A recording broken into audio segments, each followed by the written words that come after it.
চাকরির জন্য ঘুষ নয়, দরকার শুধু মেধা আর সততা।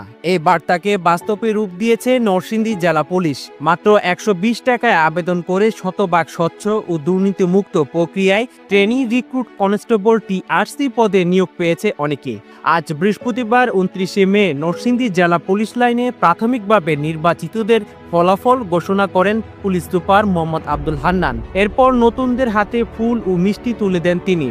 উপস্থিত অভিভাবকরা বলেন, ১২০ টাকায় সন্তানের চাকরি হবে এটা ভাবতেই পারিনি। লিখিত, মনস্তাত্ত্বিক ও মৌখিক প্রতিটি ধাপে ছিল মেধা ও যোগ্যতার পরীক্ষা। ছিল না ঘুষ, তদবির বা প্রভাবের কোনো সুযোগ। এদিকে পুলিশ সুপার বলেন, এই প্রার্থীরা দেশের সম্পদ, সততা, নিষ্ঠা আর পেশাদারিত্ব নিয়েই কাজ করবে তারা। পুরুষ নিয়োগ ছিল ডিজিটাল পর্যবেক্ষণ যোগ্য ও শতভাগ স্বচ্ছ। নরসিংদীর এই নিয়োগ ব্যবস্থা এখন দেশের জন্য এক উজ্জ্বল দৃষ্টান্ত। নরসিংদী থেকে মেহেদী হাসান, আই নিউজ বিডি।